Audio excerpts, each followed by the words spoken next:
Yes, guys, welcome back to the channel. So I'm going to do another Q&A today. I posted one of these last week, got really good feedback from the YouTube video and also the clips that I posted on Instagram as well. That one was a mixture of lifestyle, training and nutrition. This one is going to be purely focused on fat loss. Now, I actually used ChatGPT to generate me 10 questions for fat loss and to delve into the things that people struggle with the most when it comes to fat loss. 10 is obviously a lot, so I'm going to cover 5 here. So I'm going to get straight into it. If you'd like me to make any more, if you've got any topics that you want me to cover on Q&As in the future, then just leave a comment in the comment section or message me on Instagram directly, joe_is_fit. So straight into it with the first question. Why am I not losing body fat even though I'm eating healthily? Now, this is something that I hear a lot in the DMs on Instagram and also when I'm doing consultation calls with people as well. Everyone likes to think that they're eating healthily, but they're not, and then they're saying that they're not seeing the fat loss progress or the body composition results that they want or they think they should be seeing. Now, healthy is questionable. Usually when you look a little bit deeper, for example, if we actually signed that person up as a client, we will analyze their current diet. We'll take a typical day of eating, and most people are not actually consuming as healthy foods as they think. A lot of people are consuming processed foods, but the most important thing to lose body fat is going to come down to adhering and sticking to a calorie deficit in general. So in theory, you could eat unhealthy foods, but if you were if you were staying in a calorie deficit, then you would still lose weight. So they're two different things really. So if your goal is to lose body fat, I would always recommend consuming 85 to 90% whole foods and then incorporate processed foods, a little bit of junk food if you want. But it's so important that you're in a calorie deficit. If you're not, then you're not going to drop any body weight and you're not going to drop any body fat. So you can use a TDEE calculator online to calculate your total daily energy expenditure.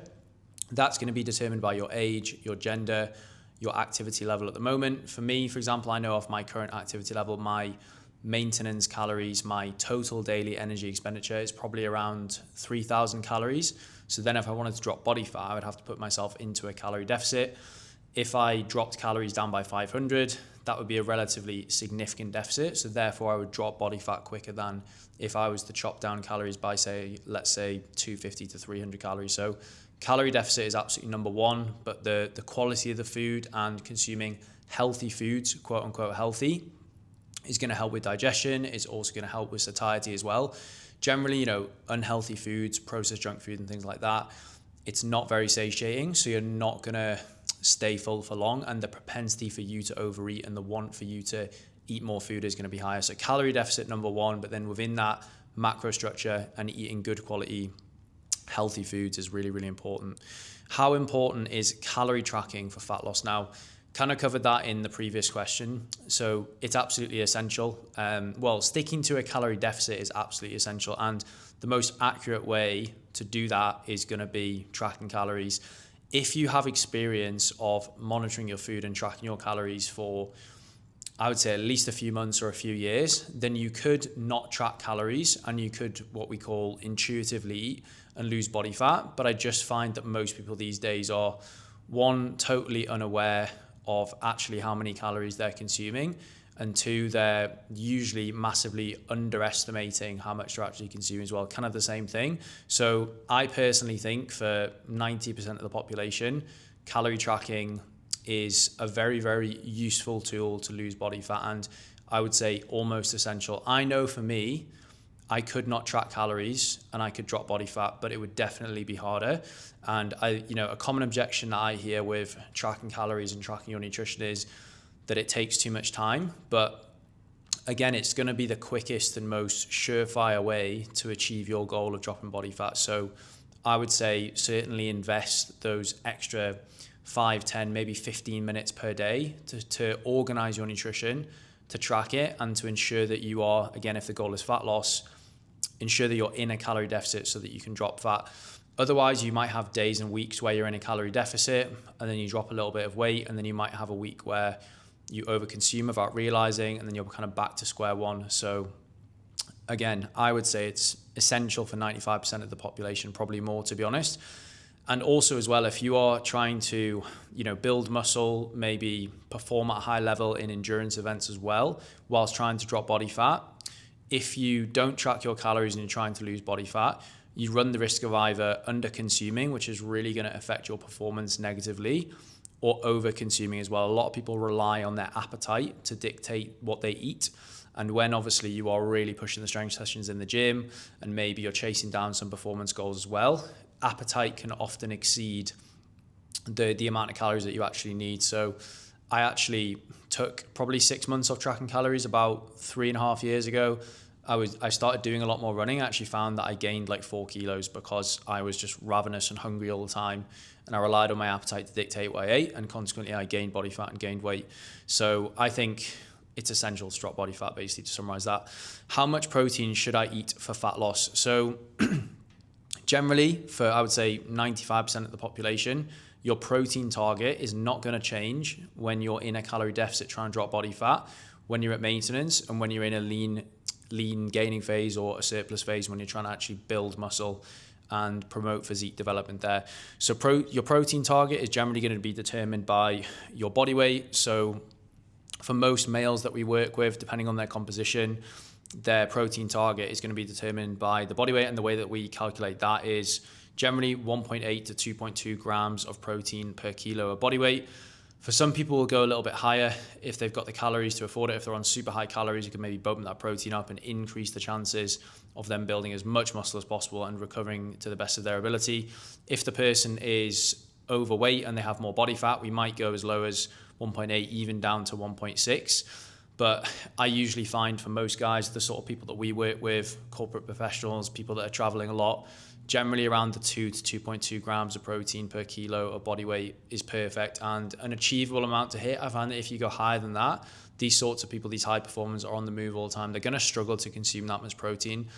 For me personally, I probably consume around 2.3, 2.4 grams of protein per kilo of body weight. But my calories are a lot higher, so it's easier for me to get that in because I'm simply eating more food.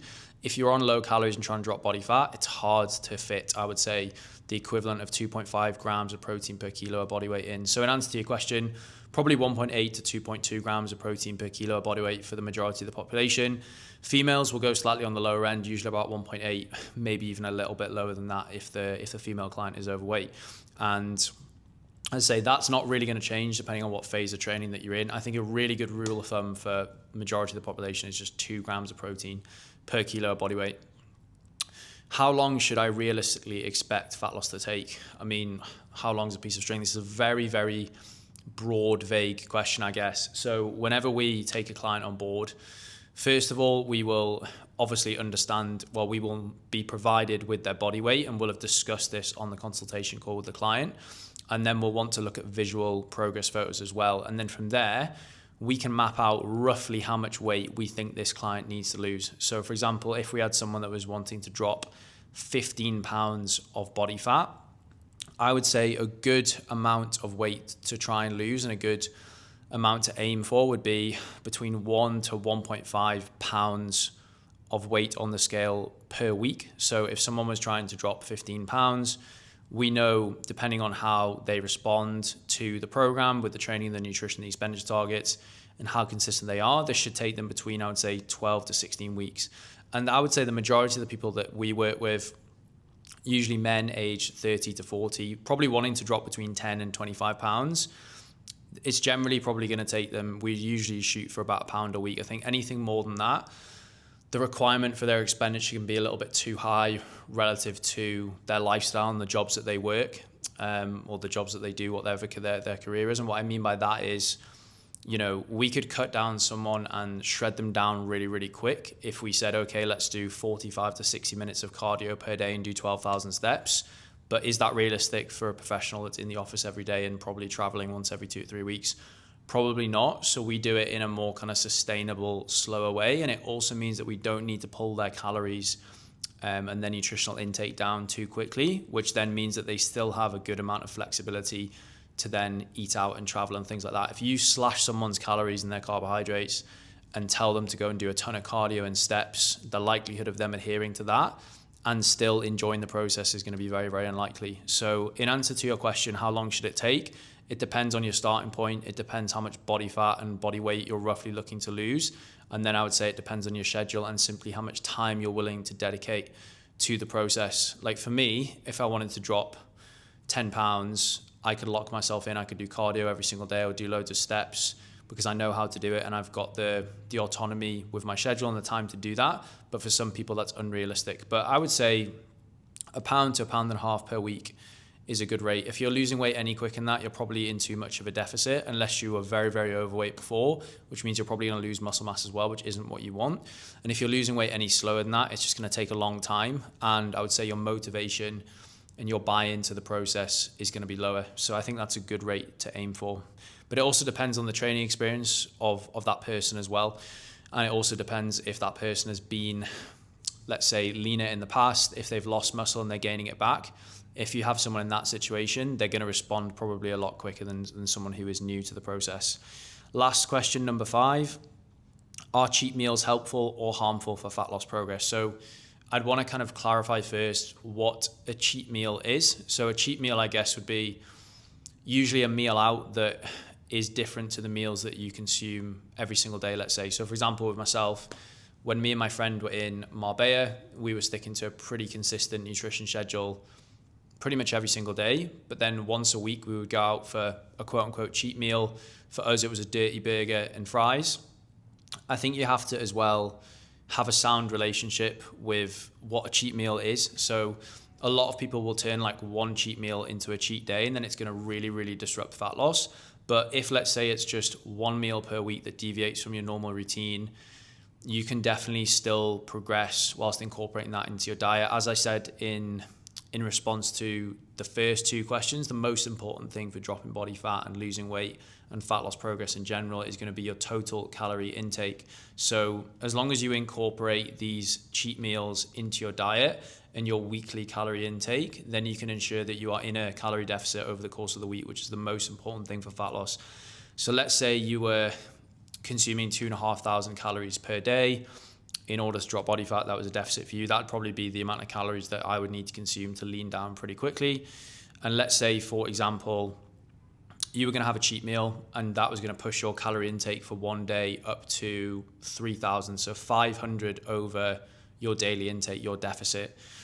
I would, if it was me personally, I would just pull off 250 calories probably the day before that and then the day after. So I'm eliminating 500 calories there. I'm going over by 500 calories on the day. And then over the course of the week, I'm still averaging out perfectly at 2,500. Another reason why it can be good to incorporate, and I'm not calling them cheat meals, I'm not really a fan of that. It's basically just an off-plan meal, whatever you want to call it, something that makes you deviate from your normal diet. It can also just be for motivation, because if you are sticking to a relatively bland diet or relatively bland meal plan, incorporating a meal like that once or maybe even twice per week, if you can control it well, can be a really good way to just have a little bit of a mental reset so that you stay motivated and stay on track. Now, I don't really like the association with strict meal plans and cheat meals in general.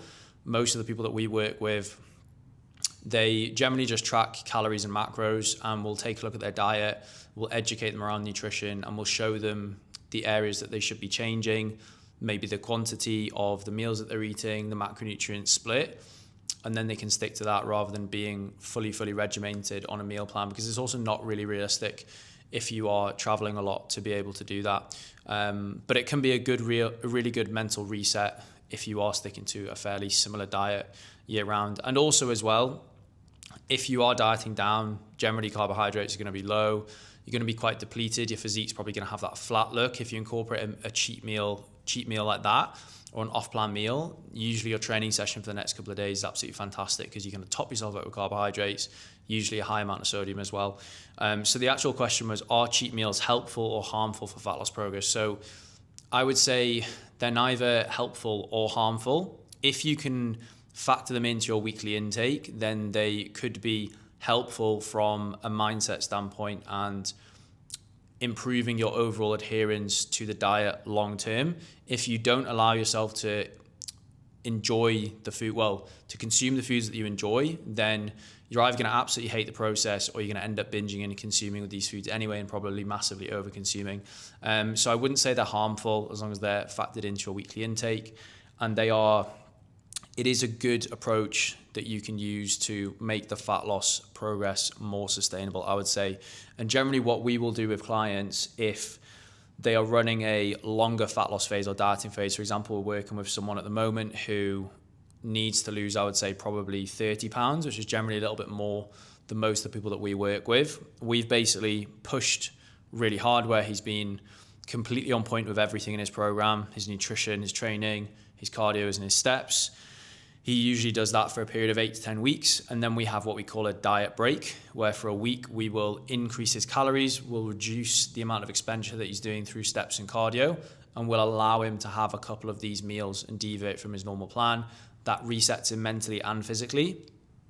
And then he pushes again. So yeah, I would say they can be useful for the right person. So 5 questions covered there. I'll probably do another one in a few days' time. Hopefully you found that useful. And if you have any questions for future Q&As, leave them in the comments below.